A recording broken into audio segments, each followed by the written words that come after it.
Bonsoir, bonsoir. J'espère que vous allez bien. Voilà, je me réjouis de démarrer ce nouveau webinaire avec vous. Félicitations en tout cas d'être là ce soir. On va attendre au fur et à mesure que les gens arrivent. D'abord, est-ce que je peux vous demander de couper votre caméra et votre micro, juste pour qu'on n'ait pas de bruit de fond. Voilà, pensez bien, c'est en bas à gauche. Vous avez un endroit où vous pouvez mettre en muet et puis désactiver votre vidéo. Et puis après, bien évidemment, s'il y a des questions que vous auriez envie de dire live, eh bien, on va les activer petit à petit. Alors, je voulais juste, avant qu'on démarre, juste être sûr, il y a un chat. Donc, ce serait bien que chacun d'entre vous, si vous pouvez mettre un petit bonjour, un petit commentaire comme ça, voir si vous nous voyez tous les deux et puis vous nous entendez comme il faut. Je vous laisse chacun juste écrire donc le chat. Il est en bas. On va l'utiliser aussi au fur et à mesure du webinaire pour poser des questions. Donc, n'hésitez pas. On a Anastasia qui est avec nous. Bonsoir Anastasia. Bonsoir. Qui va prendre aussi vos questions. Et puis, on donnera aussi un moment à chacun afin de pouvoir poser des questions. On va admettre petit à petit voilà, les gens. Je crois que ça, c'est tout bon. Parfait. Donc, le chat, on a ici. Voilà, Anne-Catherine, bonsoir. Clara, bonsoir. Carole, bonsoir. Voilà, juste un petit que vous entendez bien et vous nous voyez bien. Et puis, l'image et le son est parfait. Donc, c'est magnifique. Alors, comme je disais, félicitations d'avoir pris le temps voilà, pour ce webinaire où nous allons justement parler de l'anesthésie générale avant une opération. J'ai le grand plaisir d'accueillir un spécialiste dans le domaine, Dr Kamguya. Léonard, bonsoir. Bonsoir Igor, merci. Voilà, c'est un grand plaisir de t'accueillir ici. Donc, on va parler d'éléments relativement techniques, hein, c'est juste. Voilà, oui, exactement. Voilà. Exactement. Mais on va essayer de les rendre simples. Et puis, on va aborder un côté de l'anesthésie, effectivement. Donc, comme chirurgien, on est très content, effectivement, d'avoir les anesthésistes parce que c'est un collaborateur, un confrère indispensable.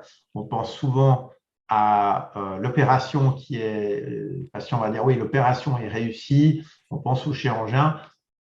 Je dirais, hein, Léonard, des fois, le patient ne pense pas toujours que grâce à ça, grâce à cette réussite, c'est aussi l'anesthésie. Donc, c'est vraiment un teamwork. Et puis, Dr Kamguya, Léonard travaille avec nous à Clinique Suisse déjà depuis un moment, hein, via Fly Anesthesia. Et puis, je suis très, très content de l'avoir, que ce soit pour les interventions simples ou les interventions compliquées. Donc, voilà. Donc, ce soir, on va aborder le thème de l'anesthésie générale et où, effectivement, l'anesthésie, c'est un mot où souvent les gens vont dire j'ai peur, quoi. Hein. Exactement. C'est ça. Exactement. Voilà. Donc, juste avant de commencer, quel est juste résumé en quelques lignes, qu'est-ce que tu vois le plus souvent que les patients, quelles vont être leurs craintes principales?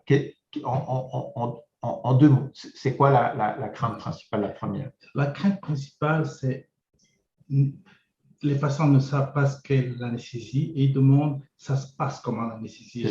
J'ai peur de ne pas me réveiller. Voilà, ça c'est assez. Une des questions qui revient assez souvent. Ouais, c'est celle qu'on pensait. Donc, alors, ce soir, le but, c'est justement que vous ayez plus d'informations sur ce sujet. Donc, n'hésitez pas, le chat est là pour ça, vous pourrez mettre vos commentaires. Et puis, donc, on va démarrer la présentation. Parfait. Et puis, on donnera des blocs entre deux, donc des petits moments de pause pour poser vos questions. N'hésitez pas. voilà, à les mettre. Voilà, donc on va démarrer sur la présentation. Parfait. Donc, voilà, c'est parfait. Je vais juste le mettre ici en même temps.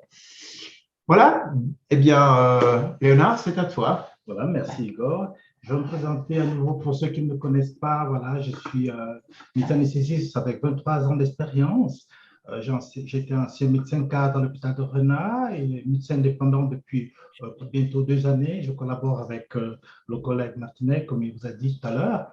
On va entrer dans l'anesthésie, on va démystifier l'anesthésie, les peurs, les mythes et la réalité de l'anesthésie. C'est ça. Voilà. Alors,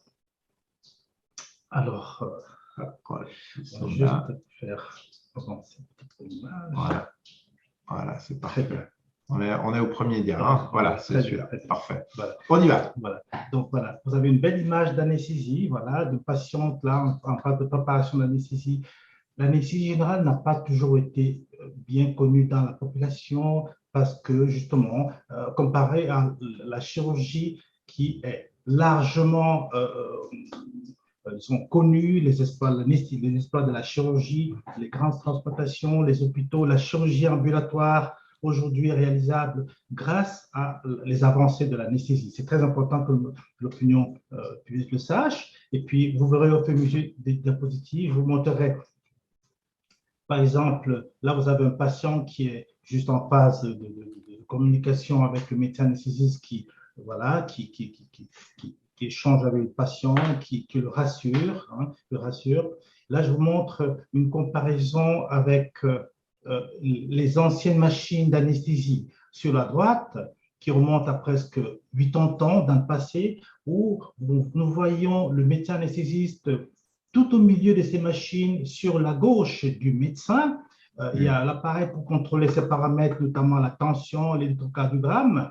Et puis, sur la droite du médecin anesthésiste qui est tout assis, vous avez de l'oxygène dans les bonbonnes, vous avez également d'autres gaz comme l'éther, et puis des appareils, des respirateurs pour pouvoir pratiquer l'anesthésie générale. Et puis, entre les mains, il y a le médecin anesthésiste qui déroule l'électrocardiogramme qui est là activé au cours de l'opération. C'est-à-dire qu'à chaque fois qu'il y avait une opération, le médecin anesthésiste devait, chaque 30 ou 40 minutes, pouvoir faire un électrocardiogramme avec un grand décalage entre l'événement qu'il y a eu et le moment où il imprimait cet électrocardiogramme pour pouvoir l'interpréter Docteur Martinet, si le patient va bien ou non.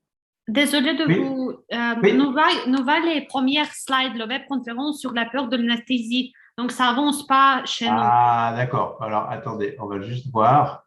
Est-ce que là, c'est mieux? C'est bien de… Est-ce que ça va mieux? Ah non, il a toujours les premières Alors, slides. on va juste voir. Là, il y a des petits problèmes techniques. On va régler ça tout de suite. Pas de souci. Hop. Là, vous ne voyez toujours pas. Ah non. Alors, on va juste sortir d'ici. Hop. Voilà. Je vais remettre ici. Vous nous voyez, nous, hein, en ce moment? Oui, juste vous deux, oui. Ah ouais, d'accord. Bon, alors on va remettre ça. Vous me redites de nouveau si vous voyez. Oui, maintenant, oui. Là, ça avance. On est bon. Oui, on est dans les deuxièmes slides, oui, c'est ça? C'est parfait. Donc là, si je remets ici, c'est un petit peu le live. Vous allez me dire si vous voyez le deuxième slide. Oui, c'est juste trop petit. C'est trop petit. Là, vous voyez? Oui, mais c'est vraiment cette petit. Ah, d'accord. Bah alors, c'est qu'il y a un problème, je pense, avec la définition. On va tout de suite corriger ça. Peut-être c'est parce qu'on est sur un autre écran. OK. Alors, ah oui, c'est très petit, effectivement. Ah oui, je vois quel est le… Ouais. Est-ce que là, vous allez juste me dire si c'est un peu plus grand? On va descendre là. Ouais. OK, on va essayer comme ça. Bon, c'est les joies du live, pas de souci. Il faudra juste arrêter la vidéo là. Hop. Alors, on reprend avec le partage de l'écran et puis vous allez me dire si vous voyez mieux maintenant. Anastasia, est-ce que c'est mieux? C'est mieux? Oui, maintenant, oui, nous pouvons voir, oui. OK, parfait. Je pense qu'on va rester comme ça. Je pense que c'est une question un peu de définition. Donc, voilà, Léonard, on va reprendre. Donc, il y avait cet accompagnement au début, effectivement, où on voit un accompagnement, un patient qui a l'air heureux de dormir. Hein. Exactement. Et puis après, tu parlais de l'histoire de la médecine. Et puis là, je parlais de l'histoire de l'anesthésie. Je crois que les auditeurs le voient mieux aussi maintenant. Sur la droite, comme je disais, ça remonte à presque 80 ans. Sur la droite, vous avez une salle d'opération avec un médecin anesthésiste assis, avec sur sa gauche les instruments pour pouvoir surveiller les paramètres du patient, c'est-à-dire la tension, la fréquence du cœur. Et à chaque fois qu'il y avait une opération, il fallait qu'il imprime l'électrocardiogramme du patient pendant l'anesthésie. Ça veut dire qu'il y avait un grand décalage entre le patient qui est anesthésié et le moment où il imprime l'électrocardiogramme afin d'avoir la surveillance de ses paramètres vitaux. Ça posait un problème, mais on n'avait pas d'autre alternative. Ça remonte à 80 ans en arrière. Et sur la gauche, nous avons plein de fils, comme vous voyez, et puis il y a des bonbons d'oxygène et d'éther qui étaient l'un des anesthésiants, parmi d'autres, qui étaient utilisés à cette époque-là. Et il y a un grand appareil respirateur qui permettait de pouvoir prendre en charge des patients. Voilà. Les collègues, les pionniers ont travaillé dans ce contexte qui semblait, à cette époque, c'était du moderne, mais aujourd'hui, ça montre dans quelles conditions ils travaillaient. Voilà. Je préfère aujourd'hui, très honnêtement. Voilà. Et puis, on compare aux respirateurs actuels comme instrumentation d'anesthésie. Mais attention, l'anesthésie, ce n'est pas que l'instrumentation, ce n'est pas que le matériel d'anesthésie, c'est aussi la compétence de l'expert, du médecin spécialiste qui entre en contact direct avec le patient pendant l'anesthésie, avant, durant et après l'anesthésie. C'est l'équipe avec l'infirmier anesthésie, dont c'est un binôme, qui permet d'optimiser cette prise en charge. Et puis, c'est clair qu'avec l'instrumentation moderne qu'on a, ça permet de pouvoir contrôler tout, mais nous veillons à ce que tout se passe bien. On reste en contact. Voilà. Et puis, alors là, on va avancer un petit peu. Juste la flèche en bas. Voilà. OK. Alors, et puis, pour la prise en charge du patient, par le dessin que vous voyez, commence clairement par la prise globale du patient. Le patient est vu dans sa globalité, c'est-à-dire le côté psychologique du patient et le côté somatique, le côté pour lequel le patient vient se faire opérer. Voilà. Donc, côté somatique veut dire les poumons, le cœur, toutes les autres parties du cœur, puis le côté psychologique. Je profite de ça, Igor, pour te raconter un cas que j'ai vécu il n'y a pas longtemps, il y a quelques mois, une patiente d'environ une quarantaine d'années qui m'avait été adressée par toi, justement, qui venait pour des soucis semi-urgents gynécologiques. Et cette patiente, quand je l'ai vue en consultation, elle éclatait en sanglots, en larmes, toute souffrante, et il fallait que je l'écoute parce que je ne pouvais pas passer à la consultation, je ne pouvais pas évoluer. Après avoir de toute façon procédé à faire un bilan de préparation, examen de sang, l'auscultation, faire la visite, faire l'électrocardiogramme, toute la préparation qu'il faut, j'ai dû quand même revenir à écouter la patiente, qu'elle raconte son histoire, son vécu. Alors, apparemment, elle avait traîné avec des conflits importants en famille, avec ses frères, avec ses parents depuis presque une dizaine d'années. Elle en était très éprouvée. Elle avait des conflits sur son lieu de travail, des conflits avec son hiérarchie, des conflits. Et puis, pendant la pandémie en 2020, elle a perdu son emploi. Et juste après ça, on lui a diagnostiqué un nodule thyroïdien. Donc, elle s'est trouvée à avoir plein de situations, plein de choses autour qui ont contribué à la déstabiliser. Donc, elle arrive à moi vraiment pour ce problème semi-urgent gynécologique à régler. Et avec ça, il fallait que je l'écoute, je puisse trouver en elle les supports nécessaires pour l'aider à se reprendre, à reprendre le contrôle, parce qu'elle était complètement possédée par la panique, par ses peurs. Elle n'avait jamais été anesthésiée avant. Elle était inquiète pour l'anesthésie, elle en souffrait. Et puis, je n'avais pas que d'autre choix de lui dédier tout le temps qu'il faut. Je pense que dans notre métier, hein, je pense le tien aussi, l'écoute du patient est importante. Primordial. C'est vrai. Ça me fait penser par rapport à ce que tu dis, c'est vrai que n'importe quoi, hein, finalement, dans la vie, quand on n'est pas dans le bon mental, les choses, on a plus de chances que les choses ne se passent pas comme prévu. C'est juste. Exactement. Et puis, on va en parler un petit peu plus bas. C'est vrai un des éléments, hein, donc, que ce soit chez nous, ici à Clinicis, avec Léonard ou moi-même ou d'autres médecins, vraiment pour nous, c'est que la personne puisse être rassurée. Souvent, ce qui inquiète, on est d'accord de manière générale, c'est l'inconnu. Quand on ne connaît pas quelque chose, on est inquiet. Puis finalement, quand on arrive à expliquer les choses calmement, qu'on arrive à réduire cette anxiété, finalement, il y a moins de consommation d'oxygène, il y a moins de stress, la douleur elle est moins amplifiée. Enfin, tu vas nous parler de tout ça, mais c'est passionnant et c'est surtout ça qu'on veut ressortir aussi de cette présentation ce soir. Il y a tous les éléments techniques, mais c'est que dès la première prise en charge, que tu puisses prendre, comme ça, le temps pour discuter, ça change beaucoup.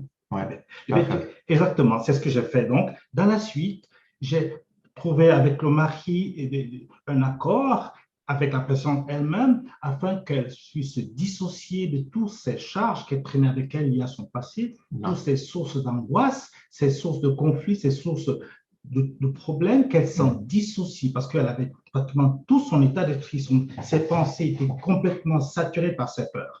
Et ça a complètement altéré sa personne. Donc, elle a compris l'importance de ce fait, d'où l'idée du diapositive qui parle de la pensée et l'entretenir le désir de guérison. Parce qu'elle sortant de la consultation, elle était satisfaite parce que j'ai pu faire comprendre à la patiente qu'elle pouvait s'accrocher dans le désir de pouvoir guérir, dans le désir de pouvoir profiter des bénéfices de l'opération et de sa prise en charge.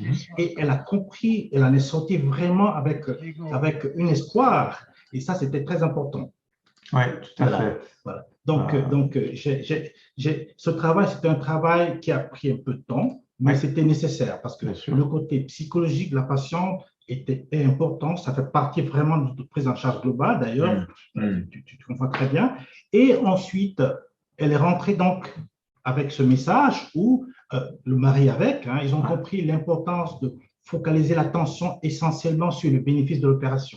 Inutile de laisser les pensées du passé traîner et perturber la vie. Il fallait vraiment qu'elle focalise toute son attention sur le bénéfice après l'opération. C'était le plus important à faire. Ne pas laisser passer tout ce qui peut la stresser. Donc, y compris les lectures, regarder tout ce qu'elle peut trouver, des documentaires, de la lecture à la maison, qui puisse l'encourager à voir positivement sa vie, vraiment sa vie après l'opération, après la prise en charge, après les soins.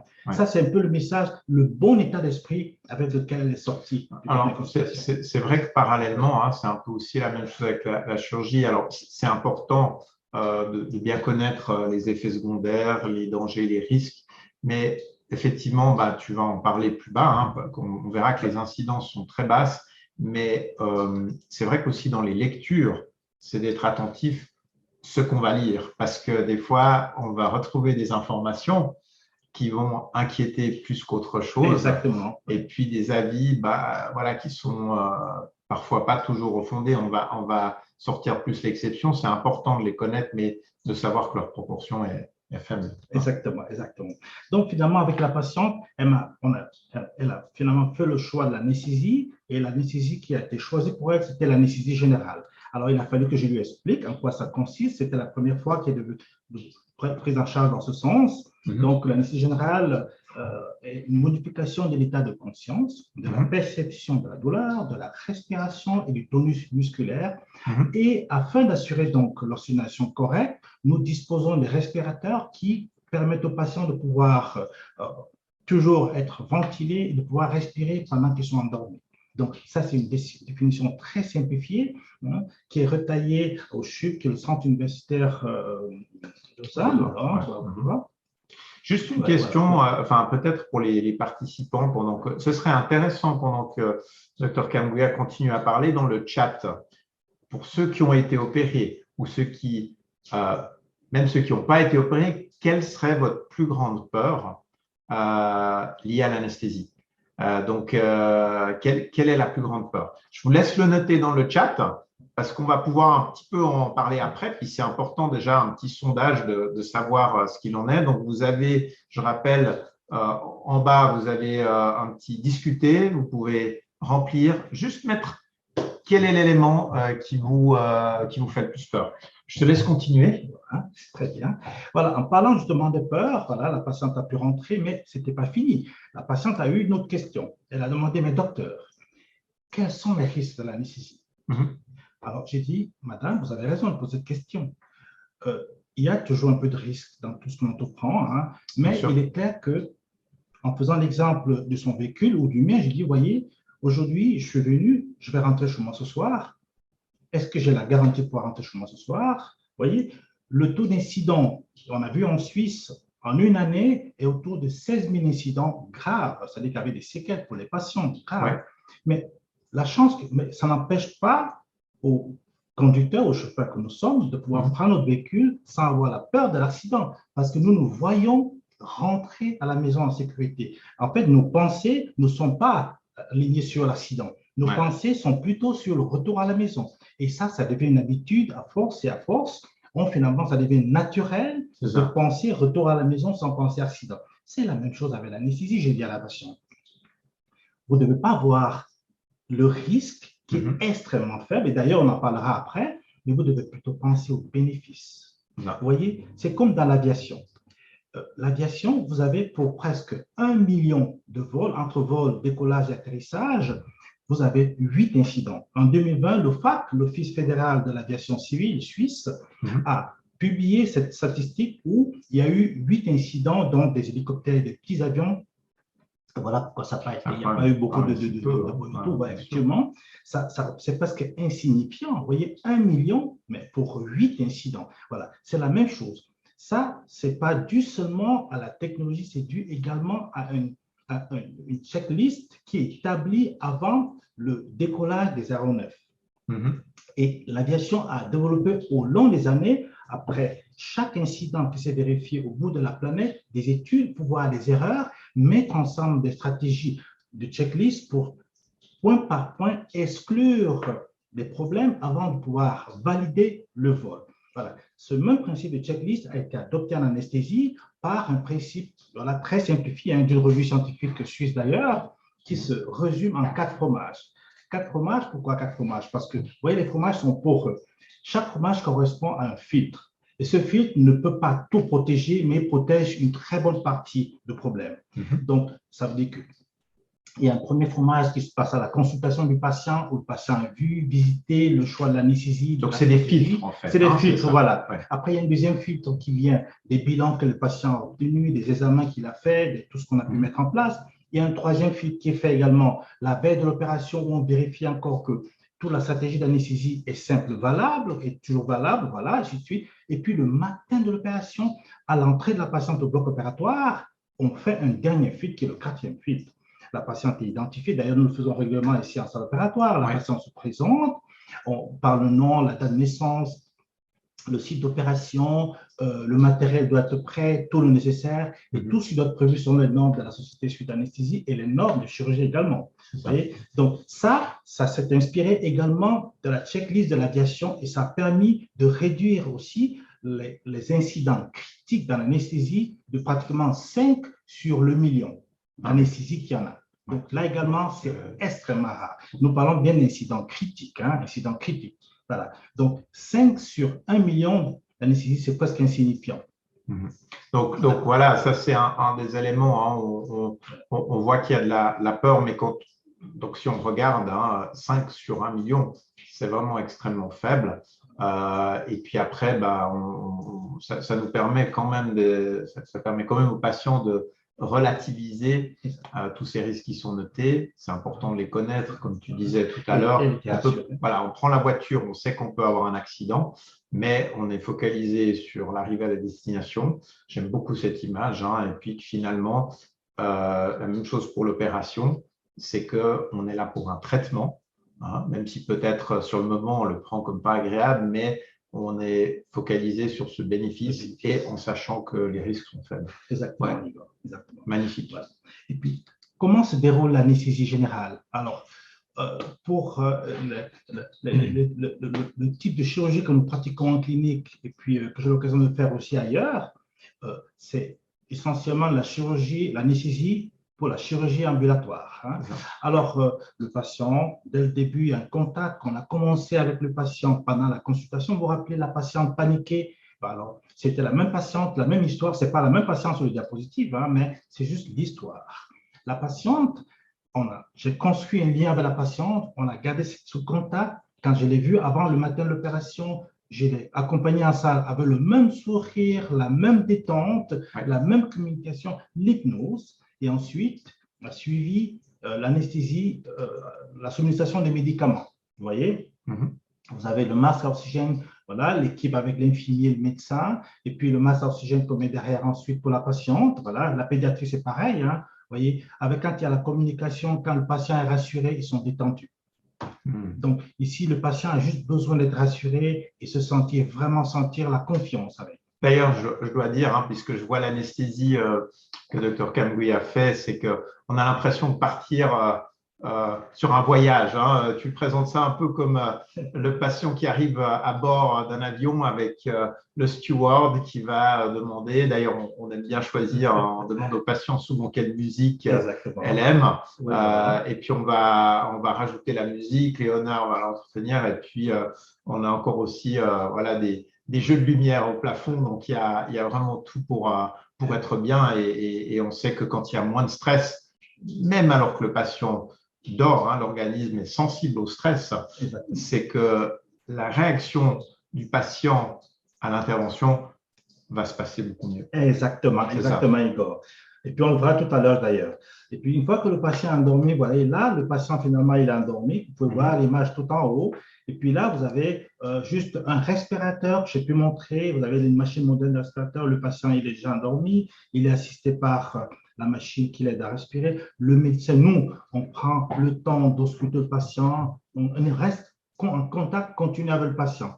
Sur le dessin à côté, c'est juste un dessin qui montre l'échange de l'alvéole pulmonaire où les gaz inspirés sont ministrés par le respirateur, comme si le patient respirait, passent par le sang, donc ils passent par l'alvéole, ils sont échangés, transportés par les globules rouges, et puis ça passe dans la circulation systémique, et les globules rouges transportent l'oxygène qui vient rejeter dans l'alvéole, et c'est éliminé et extrait par le respirateur, exactement comme si le patient était éveillé. Et ça se passe très bien. Nous avons le contrôle des volumes, de tout ce qui va avec. Le patient est exactement comme s'il se promenait le long du lac, se promenait en montagne. Voilà. Donc, ça, c'est l'assistance. Et après ça, il y a d'autres paramètres. Vous voyez là, par exemple, ça, c'est un appareil qui permet de contrôler la profondité de l'anesthésie générale. Vous voyez, les électrodes sont installés sur le front, voilà. Et puis, ça permet, voilà, à 91, 91, par exemple, c'est une valeur pour quand le patient est éveillé. Et puis, ça nous permet de pouvoir, de manière précise, cibler le seuil de profondité que nous voulons. Nous pouvons savoir jusqu'où nous voulons, voilà, maintenir le patient endormi, voilà. Ça, c'est juste montrer la sécurité qu'on a aujourd'hui. Aujourd'hui, on a une grande dotation qu'il y a. Voilà. Donc, c'est juste une chose pour expliquer aux gens. Il s'agit, je vais mettre ça, il s'agit en fait de ce qu'on appelle un EEG, un électroencéphalogramme qui est simplifié, mais en gros, ça montre l'activité cérébrale. Moi, j'ai trouvé ce truc absolument extraordinaire. D'ailleurs, quand j'avais commencé la chirurgie, ça n'existait pas encore, mais là, récent, voilà, on arrive à voir. Ça, c'est ce qui varie. Par exemple, les gens qui sont habitués, par exemple, à de la méditation, leur activité cérébrale va baisser. Quand on est stressé ou on est réveillé, l'activité va être très forte. Et en fait, les anesthésistes, après Léonard va vous expliquer 2-3 autres appareils de mesure, mais on voit en temps réel ce qui se passe dans le cerveau. est-ce que la personne est en train de gentiment s'assoupir? Et moi, je suis toujours émerveillé quand je vois la personne s'endormir. On voit que tout d'un coup, c'est en train de se calmer. Donc, on arrive à voir s'il y a un stress ou pas. Donc, ça, c'est un des premiers appareils de mesure que tu utilises et qui est incroyable. Exactement, exactement. Qu'est-ce qu'il y a d'autre alors? Qu'est-ce qu'on a Alors, d'autre il y a pas mal d'autres appareils qui Oui. sont utilisés en même temps pour contrôler d'autres paramètres. Voilà. Tous sont intégrés ensemble. Okay. Alors, ça, c'est le même appareil. Le patient, ici, il est éveillé. On a 91 de mesuration de paramètres. Ouais. Et puis là, il a endormi, ça devient 41. Ça s'est baissé. Et ça a été ciblé. C'est une valeur voulue. Donc, on sait à quel niveau on a endormi le patient. Donc, on peut aller plus bas, mais on sait que les normes nous demandent de rester à ces valeurs-là. Voilà. Donc, selon le type de chirurgie, on peut déplacer la profondité de l'hypnose. Voilà. Et puis à côté, on a un autre appareil qui somme à lui seul la fréquence cardiaque, donc l'activité cardiaque en continu. On peut voir si le patient il a mal, il devient tachycarde, il a pas mal, on le voit également. On a ici la ligne en bleu, le chiffre 100, la saturation d'oxygène qui arrive au niveau du corps du patient. Nous avons en rouge la ligne qui mesure la pression du patient. On voit bien les paramètres de pression en rouge, voilà. Et puis, tout en bas, je vous épargne d'autres éléments, il y a beaucoup de paramètres, mais elle est tellement riche, cette machine. Tout en bas, on a les paramètres respiratoires, le CO2 notamment éliminé par le patient. Et puis, on a les volumes ici, les dépotations des volumes. On a même la température. Alors, ça, c'est une machine qui date de 2006, mais on en a beaucoup plus neuve. J'ai pris juste ça pour montrer les dotations qu'il y a aujourd'hui qui permettent de pouvoir sécuriser l'anesthésie et même le confort, parce que le patient qui est endormi, nous voyons, s'il a mal, même dans le sommeil, nous le voyons. Et ça également, on verra cela. Mais en fait, quelque part, vous êtes des magiciens, vous pilotez, si j'ose dire, si on résume, c'est que le corps du patient est endormi, c'est vous qui allez régler tous les paramètres. Par exemple, quand on est réveillé, il y a un moment où on a du stress, on va courir, forcément, on va respirer plus vite ou on va avoir besoin de plus d'oxygène et tout ça. Et là, c'est vraiment, on le voit comme ça, mais c'est des avancées incroyables. On arrive à voir exactement où est le patient dans son oxygénation, dans son stress. Je vois qu'il y a aussi l'EMG, ça c'est les muscles, c'est ça. Oui, on va voir s'il y a des tensions musculaires. C'est incroyable. Et puis du coup, toi, tu arrives à gérer avec tous ces données sont la respiration, c'est incroyable. Donc, vous voyez, vous êtes suivi en permanence, donc vous ne pouvez pas partir dans votre sommeil, comme on pense souvent. D'ailleurs, n'oubliez pas de mettre vos messages. Qu'est-ce qui vous ferait le plus peur? Bon, maintenant que vous avez vu un peu la suite, n'hésitez pas à le mettre dans le chat. Voilà, je te laisse continuer. Et puis, voilà. Ici, je vous montre un autre type d'anesthésie que nous pratiquons aussi pour la chirurgie ambulatoire, ou bien pour d'autres chirurgies lourdes, ça dépend, qui est l'anesthésie dite loco-régionale. En réalité, nous injectons le médicament afin d'endormir que le territoire à opérer, mais le patient reste éveillé, conscient, et parfois, il y en a qui amènent des appareils pour écouter la musique s'ils veulent pendant qu'ils sont opérés. Voilà. Mais les mêmes critères de surveillance restent présents, c'est-à-dire que la tension, tous les paramètres restent présents, bien qu'on ait endormi seulement une part. Ça, ce sont des normes de sécurité, le patient reste confortable, et puis au-delà des appareils, le spécialiste, le médecin anesthésiste que je suis, et comme les collègues aussi, a toujours l'occasion de visiter le patient. C'est ça. Attention, le patient, le médecin est en contact avec le patient, l'infirmier aussi à côté en contact. Donc, constamment, nous contrôlons les paramètres cliniques et on les intègre aux données de surveillance. Donc, le contact, voilà, est continu. Ça, c'est très important. Voilà. Et puis, voilà, nous avons le patient en salle de réveil après l'opération, la patiente, voilà, après l'opération, il y a une équipe d'infirmiers qui veille sur elle. Voilà, la patiente, généralement, la patiente stationne pour 1 heure, 1 heure et demie en moyenne, selon le type de chirurgie et selon le patient, parce que c'est aussi patient dépendant. Voilà. Il y a des patients qui sont tout de suite prêts de voir en 30 minutes et ils sont prêts à aller faire du shopping. Et puis, il y en a qui prennent du temps, ils ont besoin, voilà, ainsi de suite. Et puis, c'est normal, on est tous différents. Ça peut être aussi rapide que ça, finalement. Oui, exactement. Mais c'est grâce à ces appareils qu'on réussit à savoir et réveiller à temps le patient. Donc, on anticipe sur beaucoup de choses. D'ailleurs, c'est ce qu'on voit, je le dis je dis en tant que chirurgien, on arrive à voir, j'allais dire, les anesthésistes calés quand vraiment on arrête l'intervention. Bon, c'est aussi de la communication, c'est-à-dire que le chirurgien va annoncer, ben voilà, il reste 10 minutes. Donc, du coup, c'est un peu comme avec l'avion, hein, on coupe gentiment les gaz, on descend, le patient va se réveiller et on voit les anesthésistes calés, eh bien, le patient est réveillé quasi quelques minutes après la fin de l'intervention. Des fois, l'anesthésie peut être plus profonde, donc le patient reste longtemps, mais c'est ce qu'on voit. Enfin, en tout cas, moi, je le vois, les différences. Et voilà, on a de la chance, on a que des anesthésistes calés qui viennent chez nous, on est très contents. Je voulais te demander, Igor, pendant les anesthésies, les patients, quand tu les prépares à côté chirurgical, il y a le protocole ERAS qui permet de nous assurer que le patient rentre à la maison. Tu peux nous expliquer un petit peu en quoi ça consiste? Bien sûr, absolument. Alors, je vais juste passer à cette partie-là. D'abord, est-ce que vous êtes réveillé? Parce que je vois qu'il n'y a pas beaucoup d'activité au niveau du chat. Est-ce que c'est intéressant d'abord ou c'est complètement ennuyeux ou mettez un petit commentaire dans le chat. Il faut poser et des puis questions. Aussi poser les questions. Donc, faut pas être. C'est clair que c'est un peu technique, mais il n'y a pas besoin de poser des questions trop sur le technique ou est-ce que c'est le chat qui fonctionne pas? Anastasia, est-ce qu'on a des questions? Ah non, pas de questions. Bon, il y a quelqu'un qui a dit c'est vraiment très intéressant. Ah oui, bon, ben c'est bien. Alors, voilà, donc j'espère que c'est pas. Ça peut être un sujet difficile à comprendre. On a essayé vraiment de simplifier au maximum. Mais voilà, ben c'est rassurant. Voilà, les gens commencent à se réveiller. Donc, je vous secoue un petit peu. Donc, voilà, n'hésitez pas. Ah oui, très bien expliqué. Voilà, tout le monde commence à se réveiller, tant mieux. Alors, donc, qu'est-ce que c'est que le ERAS?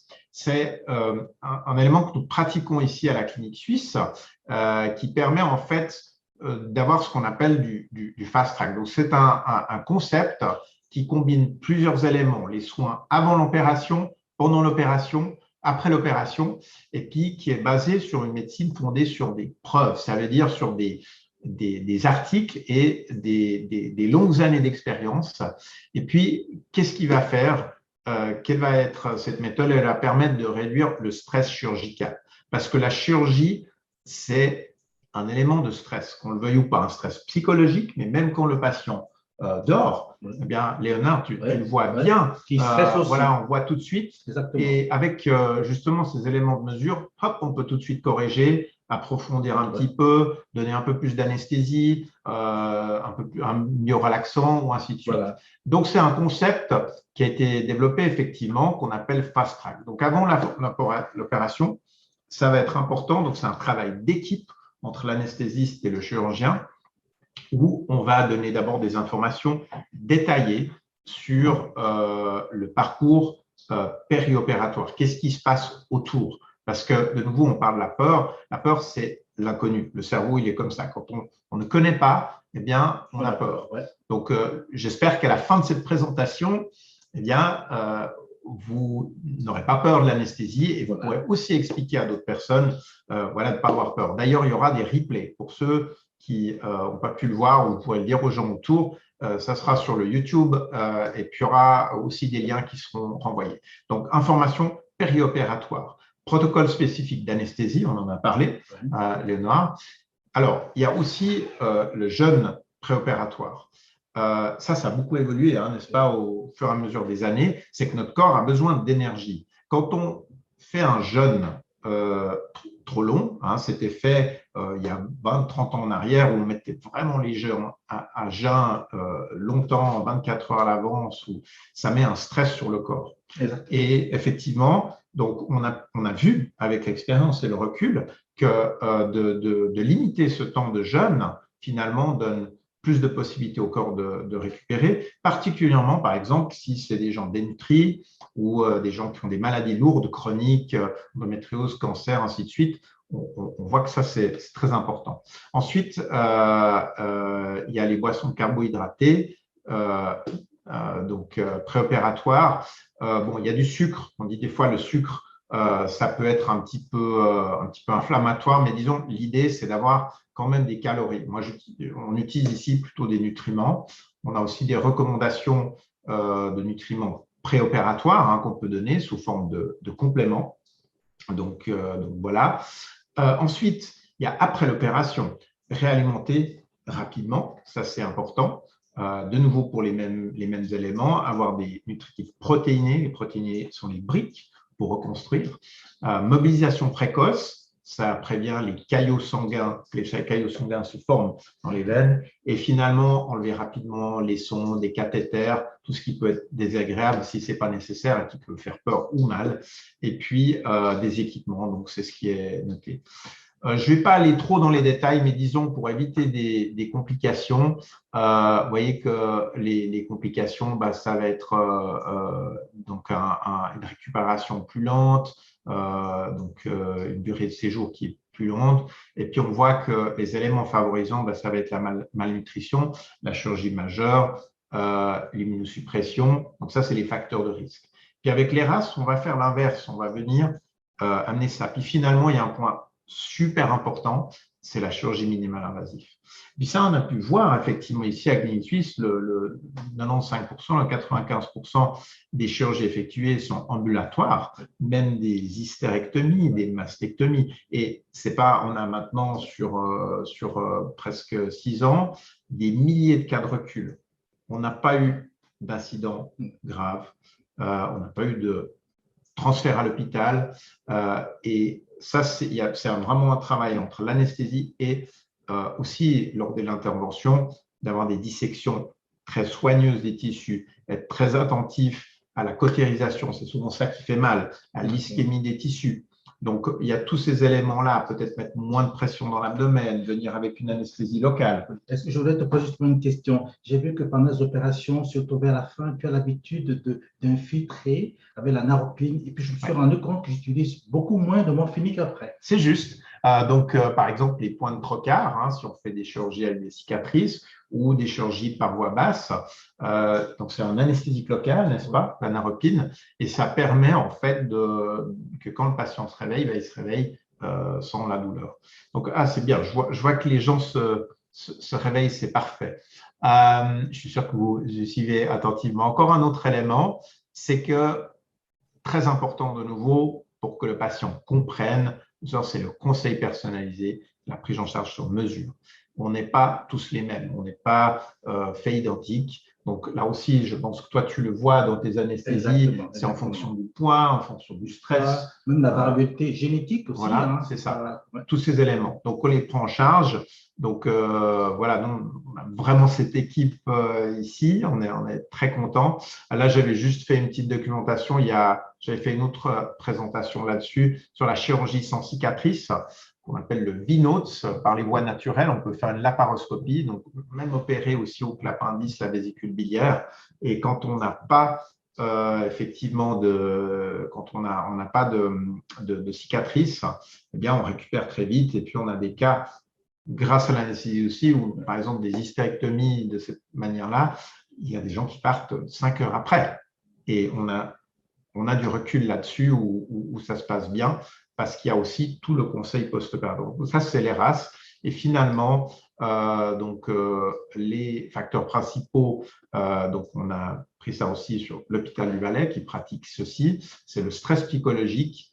Donc il y a la brochure d'information, journal de bord, entretien avant, soit avec l'infirmier ou le médecin, réduire le stress métabolique.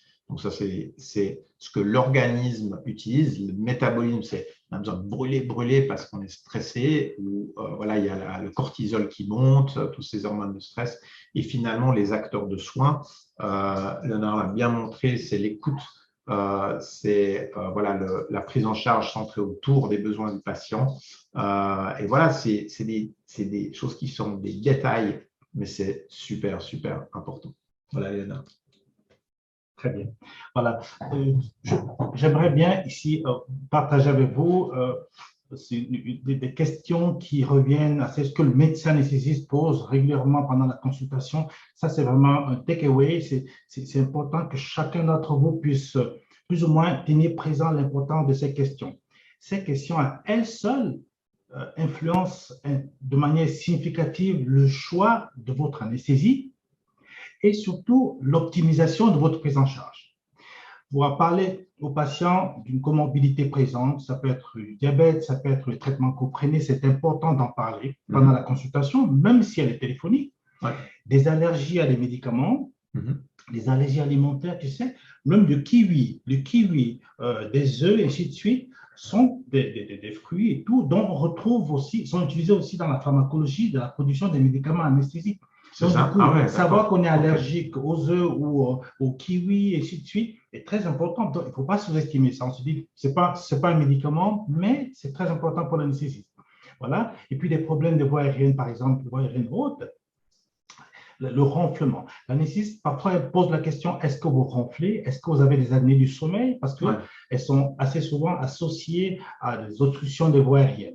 Et ça, c'est des mesures de sécurité. Le seul fait de dire, monsieur anesthésiste, voilà, mon épouse ou bien mon mari dit que je ronfle et que parfois je m'arrête de respirer, sont très suffisants, comme c'est des sources d'information très importantes pour le médecin anesthésiste. Et ça optimise vraiment la prise en charge.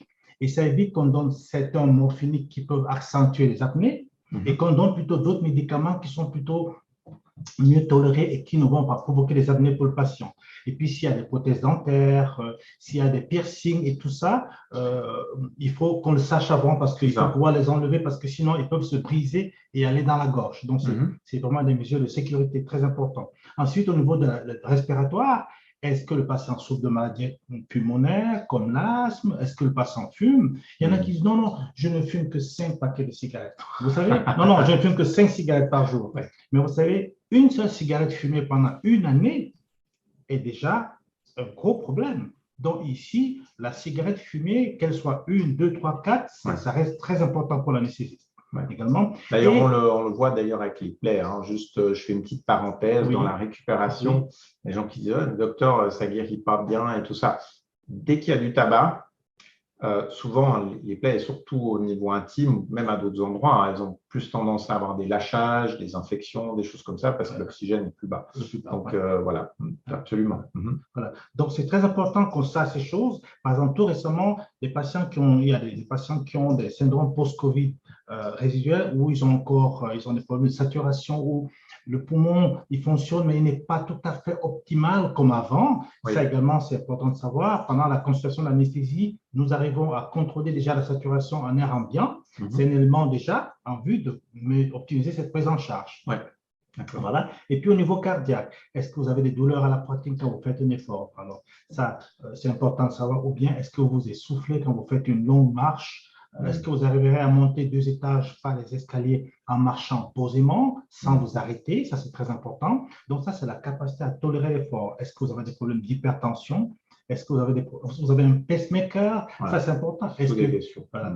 Alors, ici, parfois, on se dit, j'ai un pacemaker. Mais si on a la possibilité d'avoir le type de pacemaker, c'est encore mieux. Parce qu'il y a des pacemakers de dernière génération où on n'a pas besoin de pouvoir changer de bistouri de chirurgien. Les anciens pacemakers ont peut-être besoin. Voilà. Ça, c'est des éléments importants pour la prise en charge. Voilà. S'il y a des maladies du foie, comme par exemple les patients qui boivent, les patients alcooliques, voilà. Parfois, les patients, ils arrivent avec un acide, l'acide, voilà, également. Ici, il y a des anesthésies qu'on ne peut pas faire et d'autres qu'on peut recommander pour le patient. S'il y a un problème rénal, on le voit aussi parfois déjà dans le bilan, ou bien le patient parfois est patientélisé, donc là on le sait. Et puis, s'il y a eu des complications à une précédente anesthésie, ça c'est important de le signaler, même si c'est en famille. Hein, s'il y a eu la fièvre, parce que j'ai eu une patiente quelques années qui m'a dit, voilà, elle était de la ville de Marseille, elle m'a dit, voilà, moi, j'ai jamais eu de problème, en famille, il n'y a jamais eu de problème. Mais le matin de l'opération, quand elle est revenue pour l'opération, elle est arrivée en me disant, vous savez, j'ai téléphoné à la famille, on m'a dit que il y a 3 de mes frères qui ont eu la fièvre. Non, alors il y a un de mes frères qui a eu la fièvre d'anesthésie. Donc, en fait, ça s'appelle hyperthermie maligne. Et on a dû faire des tests génétiques de prévalence à tous les patients. Donc, elle qui ne vivait pas à Marseille n'a pas bénéficié. Donc, on a eu beaucoup de chance. Ça a permis d'éviter certaines complications parce que c'est ça aussi, c'est important qu'on sache. Absolument. Voilà. Donc, voilà. Et puis, voilà. Alors, non, ça s'intéresse moins. Voilà. Bon, je pense être voilà, ça, c'est les questions. Magnifique. Bah, écoutez, juste avant on va bientôt conclure, mais par contre, ce soir, il y aura une invitée surprise. Je vais vous présenter de suite. On va juste voir répondre. Oui. C'est des questions, Anastasia. Oui, il y a quelques questions. Donc, il y a Carole qui dit: j'ai vraiment toujours eu le plaisir de rencontrer d'excellents anesthésistes et tout s'est toujours bien déroulé, avant, pendant et après. Que recommandait le médecin de Montreux à leurs patientes pour les avant et après? Qu'est-ce qu'on recommanderait ici, donc avant et après, dans l'anesthésie? Quelles seraient les recommandations que tu donnerais en tant qu'anesthésiste aux patients s'il y a des choses particulières que le patient doit faire avant d'avoir l'anesthésie ou après? Est-ce qu'il y a des choses qu'il peut faire pour aider? Oui, alors c'est clair que les diapositives ont été vraiment résumées, compactées pour les contenir dans l'heure. Je n'ai pas ajouté tout, c'est clair. Par exemple, il y a des informations comme par exemple rester à jeun 6 heures avant l'opération, ça c'est important. C'est-à-dire ne pas manger 6 heures avant l'opération.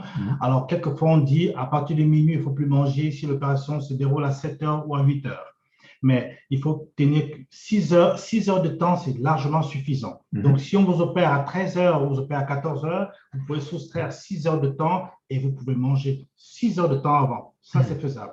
Par contre, pour l'eau, on peut boire de l'eau encore 2 heures avant l'opération, c'est faisable, de l'eau. Donc, ça, c'est… Et puis, la cigarette, alors… selon pas de cigarette, voilà, du tout. Pour les guidelines, on recommande d'arrêter la cigarette parfois 24 heures avant, parfois 15 heures avant. Idéalement, ce serait bien vraiment d'arrêter la cigarette 24 heures, c'est bien. Maintenant, il y en a qui n'y arrivent pas ou qui trichent le matin, mais ce n'est pas tout à fait pour leur bien. Voilà.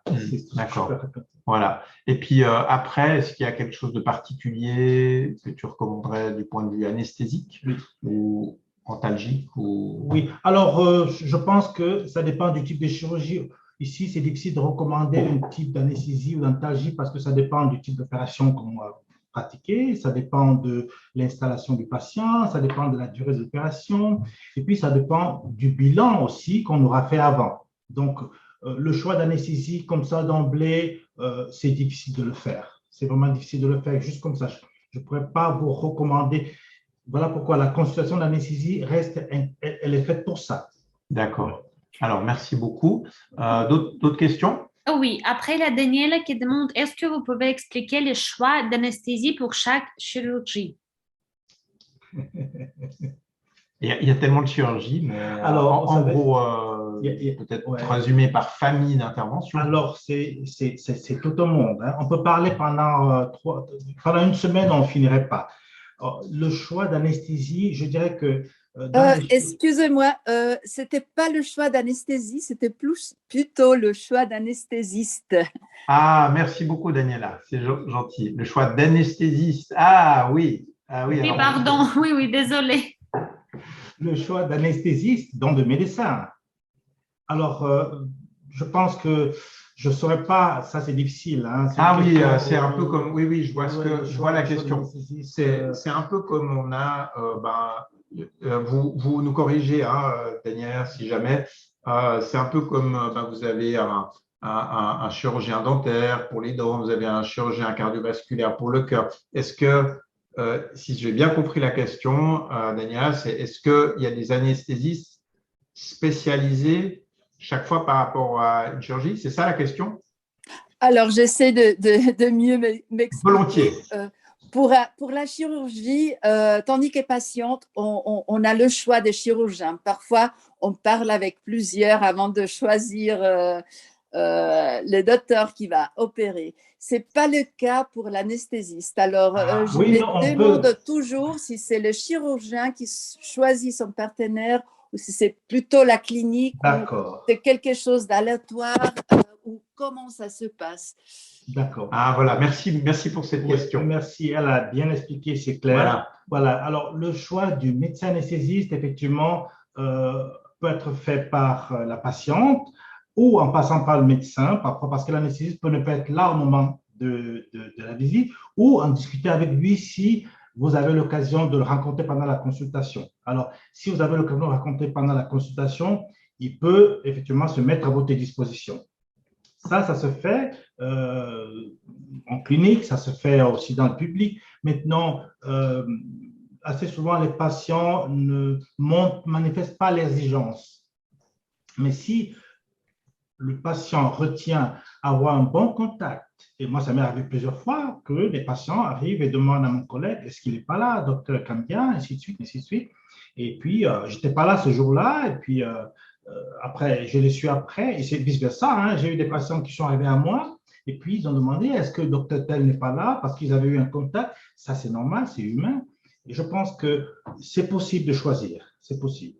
Mais c'est une excellente question. En fait, c'est fou parce que j'y ai jamais pensé. En 20 ans, j'ai jamais pensé. C'est-à-dire que, bon, moi, j'aime bien travailler. On a la chance ici en clinique de pouvoir choisir les anesthésistes avec qui on travaille. Et d'ailleurs, souvent, hein, le chirurgien, en même temps, il est à l'aise quand il est avec un anesthésiste qu'il connaît. Mais c'est vrai que dans le grand public, c'est assez rare qu'on dise, bah voilà, on connaît tel anesthésiste. C'est ce que je disais tout à l'heure. C'est pour ça qu'on a fait cette présentation ce soir, Daniel, c'est que souvent, on retient le chirurgien et malheureusement, je suis désolé, mais les anesthésistes passent un petit peu au deuxième plan alors qu'ils ont une place qui est incroyable.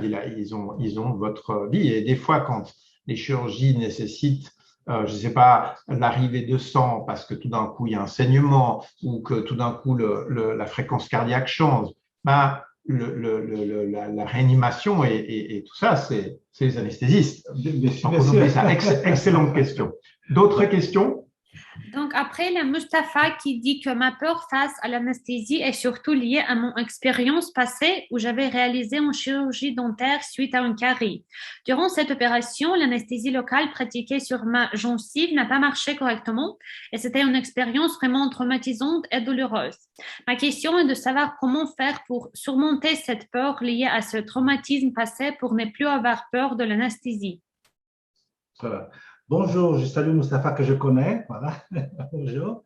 Voilà. Alors, l'expérience vécue par rapport à l'anesthésie des soins dentaires n'est pas rare. Hein. Moi, personnellement, j'ai vécu la même expérience. Généralement, quand on a un souci dentaire, le fait qu'il y ait une inflammation liée à ou l'infection, de toute façon, un syndrome inflammatoire localisé, les tissus ne sont plus perfusés suffisamment. Donc, quand on pratique l'anesthésie dessus, l'anesthésie ne filtre pas les tissus comme il faut. Il faut vraiment faire beaucoup et avoir beaucoup d'expérience pour la réussir. Alors, généralement, les dentistes conseillent de prendre ou des anti-inflammatoires s'il n'y a pas d'allergie pour dégonfler l'inflammation. Une fois que la dent diminue en inflammation, l'anesthésie devient plus efficace. Voilà. D'accord. Voilà. Super. Moi, j'ai eu ce problème une fois et ensuite, j'ai refait la même chose et ça s'est très bien passé avec les anti-inflammatoires. Merci. Très bien. D'autres questions ou remarques? Profitez. On va encore conclure après avec notre invité surprise. Est-ce qu'il y a encore des questions à ce stade? Sinon, on va poursuivre. Pas de questions. OK, magnifique. Donc, voilà, donc on arrive un petit peu au bout. En résumé, donc ce qui est important, c'est ce conseil personnalisé et une prise en charge sur mesure. Donc, vraiment important, voilà, que les personnes qui entourent soient là à tout moment auprès du patient, puissent le rassurer. Finalement aussi, ça nous amène à la partie plutôt pré- et post-opératoire, qui est une approche holistique de la maladie. On va tenir compte de la vitalité de la personne, ce qu'on appelle l'énergie vitale, la partie émotionnelle, parce que voilà, la partie environnementale, ça c'est tous des éléments qui sont super importants. Oui. Tout bête, où est-ce que la personne vit? J'ai des patients qui viennent de Shanghai où c'est méga pollué. Eh bien, ils vont avoir des échanges respiratoires qui sont moins bons. Ah oui, Ils vont déjà peut-être avoir des tissus plus abîmés par la pollution.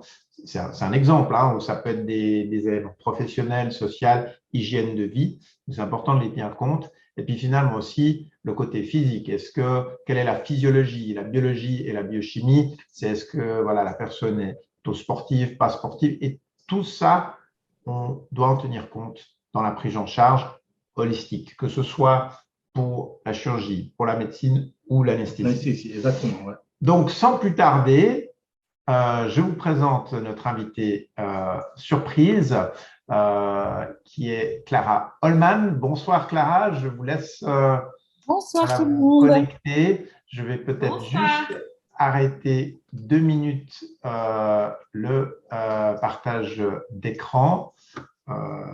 Décidément, ce soir, au niveau technique, là, on voit la présentation. On voit... Oui, la présentation alors, et vous attendez, aussi, je vais juste à côté. arrêter 2 minutes le partage. Là, on nous voit de nouveau. Bonsoir Clara. Bonsoir docteur Martinec. C'est Bonsoir. un plaisir de vous accueillir comme invité surprise. Donc, en 2 mots, pourquoi est-ce que j'ai pensé à inviter Clara? C'est que dans la partie pré- et post-opératoire, évidemment, on a parlé d'environnement et de prise en charge globale. On a maintenant, comme vous savez, des médecines naturelles ou parallèles, comme on dit, qui commencent à s'ouvrir. Et puis, Clara est acupunctrice, n'est-ce pas? Voilà. Donc, peut-être en quelques mots aussi, vous pouvez vous présenter, puis après, on aura un slide pour expliquer. Je repasserai avec le partage d'écran. Eh bien, merci beaucoup pour votre invitation. C'est un honneur pour moi de pouvoir me présenter et déjà d'avoir rejoint l'équipe de la clinique suisse. Donc, moi, je suis praticienne en médecine traditionnelle chinoise, donc tout ce qui est acupuncture, ventouse, pharmacopée, etc. Et voilà, donc j'ai rejoint l'équipe pour justement pouvoir accentuer un petit peu la prise en charge qu'on trouve dans cette clinique qui est vraiment la prise en charge globale du patient, en fait. Voilà. Donc, en quoi, je vais peut-être mettre déjà le partage d'écran de nouveau, en quoi l'acupuncture pourrait aider dans les éléments dont on vient de parler. Alors, l'acupuncture a déjà un très bon effet sur le stress, de grands bienfaits sur le stress. C'est vraiment une thérapie qui est reconnue pour favoriser la relaxation et la détente, le bien-être. Donc, effectivement, quand on parle de la peur de l'anesthésie, on va, avec l'acupuncture, chercher à rééquilibrer, en fait. L'acupuncture va avoir une action sur je vais y arriver. L'acupuncture va avoir une action sur les hormones, en fait, sur le système endocrinien. Et c'est ce qui va permettre de libérer des hormones comme la sérotonine, qui va vraiment permettre un état de bien-être et de sérénité. Donc ça, c'est un premier bienfait de l'acupuncture. Et puis, je me permets de réagir également à tout ce que vous avez dit auparavant. C'était très intéressant. Sur justement ce qu'on peut apporter avec l'acupuncture, c'est une séance avant l'anesthésie permettrait en fait de limiter fortement les effets secondaires, bien que par la présentation du docteur Cambia, on connaît très peu d'accidents suite à l'anesthésie. Mais c'est vrai qu'on peut connaître des douleurs qui sont déjà bien réduite avec les protocoles du docteur Martinec. On arrive aussi peut-être plus sereinement en salle d'opération et face à l'anesthésie. Et voilà, en gros, c'est vraiment ces bienfaits-là qui pourraient être apportés avec l'acupuncture. Donc, avant, mais aussi après l'anesthésie, pour continuer à maintenir en fait le corps en équilibre. Parce que comment ça fonctionne?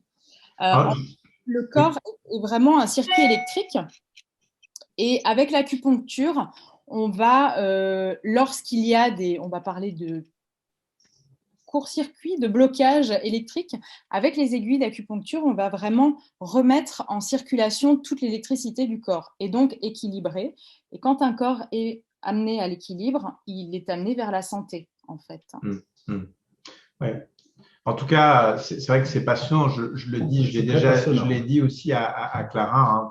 Hein. Donc, maintenant, ça commence à changer, heureusement, mais aussi je crois, dans une formation de médecin, c'est vrai qu'on est à juste titre peut-être formaté dans une façon de voir. Moi, j'étais très fermé à ces médecines jusqu'à il y a 5 ans. Je le dis honnêtement, Clara, on ne serait pas là en train de discuter de tout ça avec l'acupuncture. Ce serait voilà, de la chimie, des autres choses, même si je me disais, il y a quand même quelque chose de plus. Et effectivement, on voit maintenant la différence, l'apport. C'est pour ça que c'est très important d'avoir une approche holistique avec le patient qui peut décider aussi, il doit aussi être impliqué dedans. Ce n'est pas le patient qui est baladé à droite, à gauche va pouvoir décider. Et effectivement, l'acupuncture va venir en complément. On parle voilà, peut-être une facilitation ou capacitation par rapport à ce que nous faisons et c'est un travail d'équipe où chacun a sa place. Est-ce qu'il y a, donc on arrive gentiment au bout, est-ce que par rapport pour Clara, est-ce que vous avez des questions? Je reviens de nouveau au chat, n'hésitez pas, c'est vraiment un moment où vous pouvez poser vos questions. Est-ce qu'il y a des questions pour Clara? À vos claviers, si c'est le cas, je vois que le sujet porte quand même beaucoup d'intérêt parce que voilà, le nombre de personnes est quasi constant depuis le début. On a déjà passé l'heure. Est-ce qu'il y a encore des questions? N'hésitez pas à les mettre. Je peux me permettre de rebondir sur la question de Mustapha. Ah oui. Parce qu'en fait, on parle de l'acupuncture, on parle de la médecine chinoise, mais on a également des techniques de dissociation, c'est ce que je mettais sur la slide. Ah oui. Mustapha expliquait qu'il avait connu qu'il avait eu un stress. Un stress, voilà, au niveau d'une anesthésie ou même d'une chirurgie. On pratique également ce qui s'appelle une dissociation. Donc, c'est vraiment une séparation fonctionnelle entre des éléments psychiques ou des éléments psychiques, en fait, où on va demander à la personne de reprendre cet élément et le faire travailler dans le sens où on va apporter une dissociation du recul par rapport à cet événement. Donc, ça va vraiment permettre de libérer du traumatisme, en fait, sur du long terme, selon le degré de traumatisme. Et après ça, on va vraiment aller chercher un événement positif. Vous disiez en début de conférence que c'était très important de voir positivement les choses. Et en fait, après cette dissociation, on va aller chercher un événement positif, on appelle ça un ancrage positif. Et c'est ce qu'on fait dans ces cas-là également, pour permettre à la personne de retourner chez le dentiste sereinement, en fait. D'ailleurs, c'est les plus gros cas que j'ai connus. Mes patients venaient régulièrement justement à cause de petits traumatismes chez le dentiste. Ah, d'accord. Bon, très bien. Il y a une question, si jamais. Oui. C'est pour Clara. Que proposez-vous après l'intervention et combien de sessions? Alors, après l'intervention, déjà commencer par une session. On fait déjà une anamnèse globale, mais entre 1 et 3 séances d'acupuncture pour vraiment rééquilibrer et limiter les effets de l'anesthésie. Merci, Clara. Merci Parfait. beaucoup. Donc, on va arriver à juste la toute dernière partie. Écoutez, voilà. Un remerciement. Voilà, c'est moi qui te remercie. Je remercie également je remercie Anastasia et tout l'auditoire. Merci beaucoup à vous. Merci à vous, merci beaucoup. Voilà, écoutez, merci encore d'avoir suivi ce webinaire. Félicitations d'être resté jusqu'au bout. Il y aura un replay. Voilà, donc on vous souhaite la meilleure santé. Toute l'équipe ici à Clinique Suisse se tient à votre disposition. L'équipe bientôt également de Permanence Suisse, puisque je profite d'ailleurs de cette fin de webinaire pour vous annoncer que donc la clinique va s'agrandir avec un département au premier étage qui sera une sorte département séparé de Clinique Suisse qui s'appelle Permanence Suisse, où il y aura des généralistes qui vont nous rejoindre, 3 au total, entre juin jusqu'à juillet, et où les gens pourront être accueillis avec la même philosophie pour des cas de médecine, de petites urgences, en fait, voilà, donc qui seront là. Et il s'agit de Permanence Suisse. Donc, Clinique Suisse reste tout pour la femme, évidemment, et Permanence Suisse, c'est hommes et femmes, tous sexes confondus. Donc, il y aura plus d'informations à ce détail. Merci beaucoup à vous. Merci Clara, merci à l'auditoire. Et puis, on vous souhaite pleine santé et à bientôt. Bonne soirée. Au revoir. Au revoir.